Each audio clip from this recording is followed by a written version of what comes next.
System चंद लोगों के हाथ में हो रहा है। और मैं कह रहा हूँ जब न्याय प्रिय लोग होते हैं ना सत्ता में बैठे हुए, आपने देखा होगा उत्तर प्रदेश का राजा भैया बहुत बड़े दबंग थे, जब मायावती का सेंटर चला तो फिट हो गए, कहाँ मिले।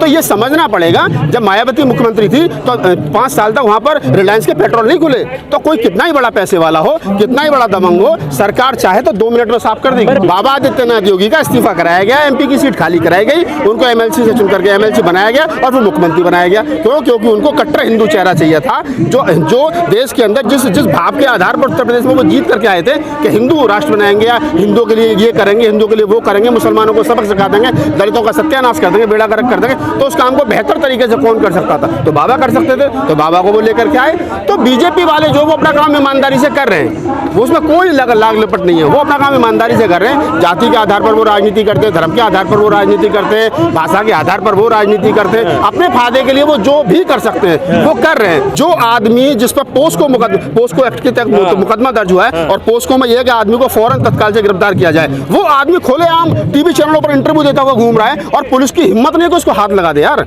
तो देखो ना कहाँ बचे। तो अभी तो बहुत सारे सवाल ऐसे हैं जिन पर सवाल होने चाहिए, लेकिन मैं फिर भी कह रहा हूँ कि जो गलत है न्यायपूर्वक जांच होनी चाहिए। ब्रजभूषण शरण सिंह को तत्काल प्रभाव से वहां से हटाना चाहिए, उसको इस्तीफा देना चाहिए। बजरंग दल, करनी सेना, फलानी सेना, दिमागी सेना जो कहते हैं कि हमारी बेटियों को खतरा है, किससे खतरा है? मुसलमानों से खतरा साहब। लव जिहाद और ये जिहाद, आज ये बेटियां बैठी है किसके बताओ मुझे? ये मुसलमानों की है, ये दलितों की है, ये अरे ये बुलाओ ना कंगना रनौत को।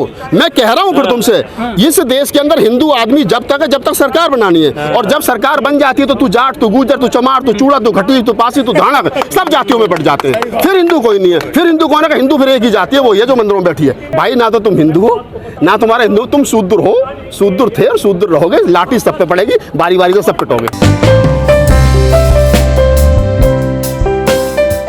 बारी बारी से पिटेंगे सब, नंबर सब का आना है, कभी दलित का आना है, कभी मुसलमान का आना है, कभी पिछड़ों का आना है, कभी सिखों का आना है, पिटने सब हैं। इस देश के अंदर जो जातियों के आधार पर अपने आप को सर्वोच्च माने बैठे हैं, जिनके हाथ में शासन और सत्ता है, जो देश पर रूल कर रहे हैं, जो लोग ये कहते हैं कि हम तो मतलब माँ के पेट से जो है पूजनीय पैदा हुए हैं, जिनको ढोल गवार सूत्र पशु नारी सकल ताड़ना के अधिकारी, जो ये रामायण की चौपाई, इसमें कोई कमी दिखाई नहीं देती, जिसमें कहते हैं कि नहीं साहब जो ताड़ने का मतलब जो है वो 2 मिनट में बदल देते हैं। तो ये वो जो जातिवादी गुंडे हैं, जो जातिवादी मानसिकता के लोग हैं, उन जातिवादी मानसिकता के लोगों से बचना कोई नहीं है। चाहे ये जाट और ये जो पहलवान लड़कियां बैठी हों।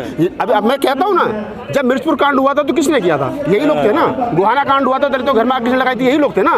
तो ये जब अपने आप को सवर्ण समझ रहे थे, तो जब दलितों की लड़कियों को उठा करके बलात्कार किया जा रहा था, अब उनकी लड़कियां खुद रोड पर बैठी है, देखो। तो मैं कहता हूं कि उस मनुवादी सिस्टम से, उस जातिवादी सिस्टम से, उस गैर बराबरी वाले सिस्टम से बचना कोई नहीं है। पिटेंगे सब बारी बारी से। इस देश के अंदर जो मुट्ठी भर लोग हैं, जो अपने आप को सवर्ण समझते हैं, जो अपने आप को बहुत ज्यादा अकलमंद समझते हैं, जो अपने आप को बाई बर्थ क्या नाम है पूजनीय मानते हैं, उनकी लाठियों से कोई नहीं बचने वाला है। तो आप इस बात को समझिए। और आज जो लड़कियां यहाँ बैठी हैं, ये विचारणीय प्रश्न है, इस पर चर्चा होनी चाहिए। और जो लोग ये कह रहे हैं, उत्तर प्रदेश से आवाज आ रही है, लखनऊ से, कि यहाँ पर जाति, यहाँ पर जो हमने माफियावाद खत्म कर दिया, तो उनको ये भी समझना चाहिए कि आज देश की बेटी जो ये बैठी है, जिन्होंने भारत का नाम रोशन किया, जिन्होंने ओलंपिक में गोल्ड मेडल जीते, जिनके लिए प्रधानमंत्री सेल्फी खिंचवा करके उनके साथ ट्वीट करते थे कि 130 करोड़ भारतीयों का जो सीना गर्व से चौड़ा हो गया, आज वही बेटियां प्रधानमंत्री आवास से चंद कदमों की दूरी पर 20 दिन से बैठी हैं, न्याय नहीं मांग रही हैं। FIR कराने के लिए सुप्रीम कोर्ट जाना पड़ा। इससे ज्यादा जातिवाद क्या हो सकता है भाई? इससे ज्यादा क्षेत्रवाद और भाषावाद क्या हो सकता है? क्या जब ये लड़कियां गोल्ड मेडल जीत करके लाई थी, जब जाट की लड़की थी या हरियाणा की लड़की थी,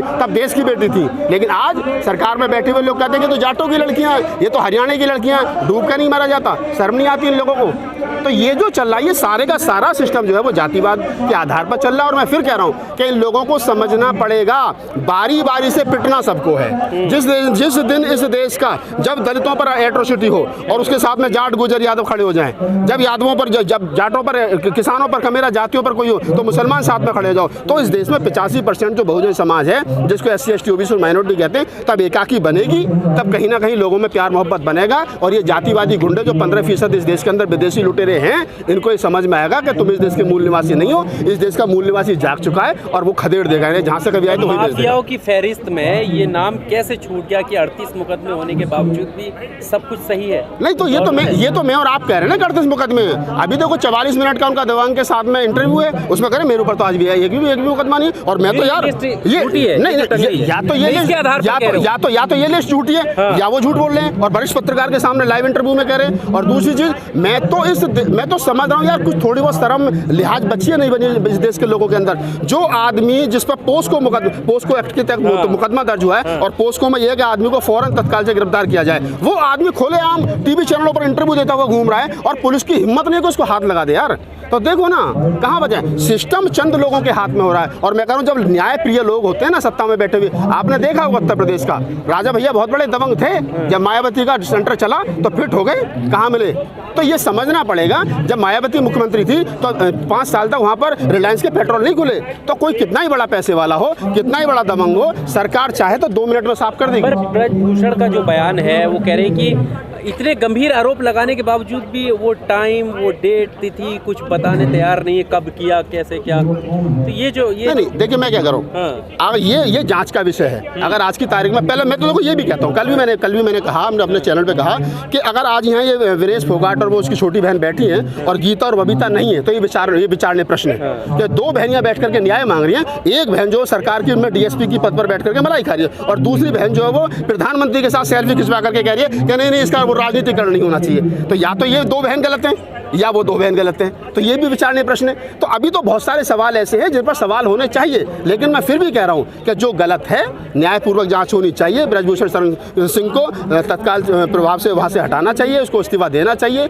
जांच एजेंसी को जांच करनी चाहिए। और ये लड़कियाँ जो यहाँ बैठ करके कह रही हैं, इनके आरोपों में जो सच्चाई है तो उसको सख्त से सख्त कानूनी कार्रवाई होनी चाहिए और उनको उसको क्या नाम आरोपी को दंडित होना चाहिए। लेकिन नागपाल जी, जो राजपूत समाज के लोगों ने महापंचायत करी आज हापुड़ में 84। देखिए ये इस देश का दुर्भाग्य है। अगर इस देश के अंदर, जब मैंने पढ़ा वो सुबह स्टेटमेंट, करणी सेना का अध्यक्ष उत्तर प्रदेश का जो ये कह रहा है कि क्या नाम है, राकेश टिकैत अपने दिमाग से इस बात को निकाल दे कि उन्हीं के पास में ट्रैक्टर ट्रॉली है, ठाकुर समाज के पास में भी ट्रैक्टर ट्रॉली है। सरकार कर क्या रही है समझना चाहिए, सरकार लड़वा रही है। अभी आपने देखा होगा 1-1.5 साल पहले यहाँ NCR में बड़ा हड़दंग हुआ था मीर भोज को लेकर के, जाति को लेकर के। राजपूत कह रहे थे हमारा है, गुजर कह रहे थे हमारा है, और दोनों लड़ रहे थे। और ऐसी दादरी में हुआ था ना, मीर भोज को लेकर के, राजपूत कह रहे थे हमारा, गुजर कह रहे थे हमारा है। तो जो बीजेपी की रीढ़ की हड्डियां हुआ करती थी जातियां, गुजर और राजपूत दोनों को लड़वा दिया। अब ठाकुर और जाटों को लड़वाने का काम कर रही है सरकार। मतलब इस समाज, इस देश के अंदर यही है, पहले दलित निशाने पे थे, फिर मुसलमान निशाने पे थे, फिर सिख निशाने पर हैं, अब कभी किसान निशाने पर हैं, कभी क्या नाम है, अभी ठाकुरों को। अब देखो ना, जो बेटियां देश का नाम रोशन कर रही हैं और जो वो आरोप लगा रही हैं कि ब्रजभूषण सिंह ने हमारे साथ में इस प्रकार का गंदा काम किया, उसके समर्थन में पंचायत हो रही है। और ये कोई पहली बार थोड़ी हुआ है। जब नहीं, आपको मैं इससे बड़ा उदाहरण दे रहा हूँ। जब उत्तर प्रदेश के अंदर मनीषा वाल्मीकि प्रकरण हुआ था हाथरस के अंदर, और वो दलित वाल्मीकि समाज की लड़की थी, पहले उसके साथ बलात्कार हुआ, फिर उसकी हत्या कर दी गई, फिर रात के अंधेरे में इसी योगी सरकार ने पेट्रोल छिड़क करके उसकी मतलब अंतिम संस्कार कर दिया। तो मुलजिमों को बचाने के लिए इसी देश में राजपूत समाज के लोग जो हैं वो पंचायत कर रहे थे। तो आप समझिए ना, मानवता इंसानियत बची कहाँ है। अरे भाई बेटी तो बेटी है ना, वो किसी भी समाज, किसी भी जाति, किसी भी धर्म की। इसी देश के अंदर नवरात्रों में बेटियों को जमाते हो। प्रधानमंत्री तो आवास पर बुला करके उनके पैर छूते हैं। क्या ये बेटी नहीं है? क्या मनीषा वाल्मीकि बेटी नहीं थी? क्या वंदना कटारिया जो है वो उत्तराखंड की, हरिद्वार की, जब उसने ओलंपिक में हैट्रिक मारी, जब आप विश्व में आज तक किसी नहीं मारी, तो साफ देश का नाम रोशन हो गया। जब मैच हार गए तो उसके घर के सामने नारे लग रहे थे चमार की छोरी बाहर, तो वो चमार हो गई थी। आप समझिए ना, जब सुमित लड़का ओलंपिक में हॉकी खेलते हुए जो है वो क्या नाम है ब्राउन मेडल जीतती है टीम, तो बहुत बढ़िया। बाद में जब उसकी जाति का पता चलता है तो वाल्मीकि है, तो उनके पेट में दर्द हो गया, चमार चूड़े भी क्या नाम जाकर ओलंपिक में मेडल जीतने लगे, तो वो जातिवादी चेहरा हो जाता है। जब तक ये लड़कियां जो है मेडल जीत रही थी तो देश की बेटी थी, आज ये जाटों की बेटी हो गई। तो इस देश के अंदर जो मनुस्मृति कह रही है ना, ये मनुस्मृति के मानसिकता के लोग हैं, उसी को मानने वाले लोग हैं। आधी आबादी औरतों को जो धर्म ग्रंथ न्याय नहीं देता हो, जो सोच न्याय नहीं देती हो, उस सोच पर चलने वाले ये लोग हैं। ये तो संविधान में जो थोड़े बहुत अधिकार मिलेंगे उन अधिकार के आधार पर यहाँ बैठी हैं, अन्यथा तो डंडा फेंक दिया जाता। एक सवाल ये है कि जिस तरह मनीषा का आपने नाम लिया और ऐसी घटनाएं हुई हैं देश में, चाहे वो कठुआ वाला मामला हो या उसके बाद बिल्किस बानो के दोषियों को छोड़ा जाना, हाँ बिल्किस बहुत सारे मामले उस वक्त जो है ये जो जिनको बहुत सारे लोग हमारे देश के फॉलो करते हैं, एक महिला के नाते क्या इनकी ये संवेदना नहीं होनी चाहिए कि मैं पहले दिन से कह रहा हूँ, अगर मैं इस देश का जागरूक नागरिक हूँ तो मुझे हर गलत काम का विरोध करना चाहिए। अगर मैं कबीर का वंशज हूँ, रैदास का, नानक का, फूले का, अम्बेडकर का वंशज हूँ, अगर मैं इस देश की लोकतांत्रिक व्यवस्था को मानता हूँ, अगर मैं इस देश के संविधान में विश्वास रखता हूँ, तो मेरी मॉरल ड्यूटी बनती है कि जो भी सरकार गलत करती है मैं उसके खिलाफ मुखर होकर के बोलूँ। जब अगर इस देश के अंदर मनीषा वाल्मीकि के साथ गलत होता है तो ये जो लड़कियां यहाँ बैठी हैं इनकी भी ड्यूटी बनती थी कि ये उस पर ट्वीट करते कि गलत हो रहा है। अगर आज ये लड़कियां यहाँ बैठी हैं तो सचिन तेंदुलकर की भी ड्यूटी बनती है कि वो ट्वीट करके बोले, अमिताभ की भी ड्यूटी बनती है कि ये गलत हो रहा है। लेकिन हो क्या रहा है, हो ये रहा है कि सरकार के संटे का सबको पता, तुम बोले तो सरकार नाप देगी, कल को ईडी का छापा पड़ जाएगा। तो समस्या वही है, आज मेरा नंबर है कल तेरा, राहत इंदौरी साहब का शेयर लगेगी, आग तो आएंगे घर के ही जद में, यहाँ पे सिर्फ मेरा मकान थोड़ी है। तो पिटना सबको है बारी बारी से, ऐसा कुछ नहीं है। नागपाल जी, बहुत सारे संगठन हमारे देश में, जैसे बजरंग दल है, शिवसेना है, करणी सेना है, वो भी तो बेटी बचाते हैं, वो आज क्यों नहीं आ रहे सामने? वो हिंदुओं की बचाते हैं ना, जाटों की थोड़ी बचाते हैं। ये जाटों की बेटी है ना, वो हिंदुओं की। अरे नहीं, ये समझ लेना चाहिए। जो तुम कह रहे हो ना, बजरंग दल, करणी सेना, फलानी सेना, ढमागी सेना, जो कहते हैं कि हमारी बेटियों को खतरा है, किससे खतरा है? मुसलमानों से खतरा साहब, लव जिहाद और ये जिहाद। आज ये बेटियां बैठी है, किसकी बताओ मुझे? ये मुसलमानों की है, ये दलितों की है। ये अरे ये हाँ बुलाओ ना कंगना रनौत को। मैं कह रहा हूँ फिर तुमसे, इस देश के अंदर हिंदू आदमी जब तक है, जब तक सरकार बनानी है, और जब सरकार बन जाती है तो तू जाट, तू गुजर, तू चमार, तू चूड़ा, तू घटी, तू पासी, तू धानक, सब जातियों में बढ़ जाते हैं। फिर हिंदू कोई नहीं है। फिर हिंदू कौन है? हिंदू फिर एक ही जाती है, वो ये जो मंदिरों में बैठी है, बाकी कोई हिंदू नहीं है। स्मृति ईरानी जो महिला मिनिस्टर है वो भी नहीं बोल रही है। अरे क्यों बोलेगी भाई, उसे मंत्री पद में नहीं रहना क्या? कल को चाचा कहते हैं चल यहाँ से निकल, बहुत मलाई खा ली, 12वीं पास और कितनी चाहिए? कल को और दूसरी आ जाएगी कोई। पर उनकी बेटी पर जब टिप्पणी हुई थी तो अस्मिता हाँ तो सवाल हो गया। देखिए मेरी बात सुनिए, वो ना तो सरकार में है उनकी बेटी, ना किसी संवैधानिक पद पर है, एक होटल ही ढाबा तो चलाती है। यही तो हो गया कि बीफ परोसा जाता था, लेकिन जब उस पर टिप्पणी हुई तो आधी सरकार उसके बचाव में खड़ी हो गई। उसने कोई देश के लिए ओलंपिक में गोल्ड मेडल तो नहीं जीता था। जिन बेटियों ने गोल्ड मेडल जीता था आज ये ना तो हिंदू हैं, ना इस देश की हैं, ना इनके नाम से कुछ हो रहा है। तो इस देश के लोगों को समझना चाहिए, और खास तौर से SC ST OBC माइनॉरिटी को, कि भाई ना तो तुम हिंदू हो, ना तुम्हारा हिंदू, तुम शूद्र हो, शूद्र थे और शूद्र रहोगे। लाठी सब पे पड़ेगी, बारी बारी से सब पिटोगे। यादव था वो, तो यादव और वो भी कन्वर्टेड मुसलमान, तो फिर मरना तो निश्चित था ही था ना। तो आप उस चीज़ को समझिए कि जो लोग इस बात की, इस तरीके की भाषा का या इस तरीके की टिप्पणी कर रहे हैं, वो खुद जातिवादी हैं, और उनके नज़र में इस देश के अंदर दलित, मुसलमान, सिख, ये सब जो है, अगर सिख आंदोलन करेगा तो खालिस्तानी है, दलित आंदोलन करेगा तो माओवादी और नक्सली है, मुस्लिम जो है वो अपने अधिकारों को लेकर के जंतर मंतर पे कहीं बैठेगा तो वो क्या नाम है, कहीं ना कहीं पाकिस्तानी है। क्या मतलब उत्तर प्रदेश की जो जीरो टॉलरेंस की नीति है वो जाति पर आधारित है? बिल्कुल 100%। आप उसको डिनाई नहीं कर सकते। आप उसको देखिए ना भाई, जाति के आधार पर उत्तर प्रदेश के अंदर मुख्यमंत्री बने हैं। पहली बार जब बीजेपी सरकार में आई थी 2017 में, तो 17 वाले चुनाव में आप देखिए 325 MLA थे बीजेपी के। 325 MLA में एक भी आदमी, एक भी MLA ऐसा नहीं था जिसको मुख्यमंत्री बना दिया जाए। बाबा आदित्यनाथ योगी का इस्तीफा कराया गया, MP की सीट खाली कराई गई, उनको MLC से चुन करके MLC बनाया गया और फिर मुख्यमंत्री बनाया गया। क्यों? क्योंकि उनको कट्टर हिंदू चेहरा चाहिए था, जो देश के अंदर जिस भाव के आधार पर उत्तर प्रदेश में वो जीत करके आए थे कि हिंदू राष्ट्र बनाएंगे, या हिंदुओं के लिए ये करेंगे, हिंदुओं के लिए वो करेंगे, मुसलमानों को सबक सिखा देंगे, दलितों का सत्यानाश कर देंगे, बेड़ा गर्क कर देंगे। तो उस काम को बेहतर तरीके से कौन कर सकता था? तो बाबा कर सकते थे, तो बाबा को वो लेकर के आए।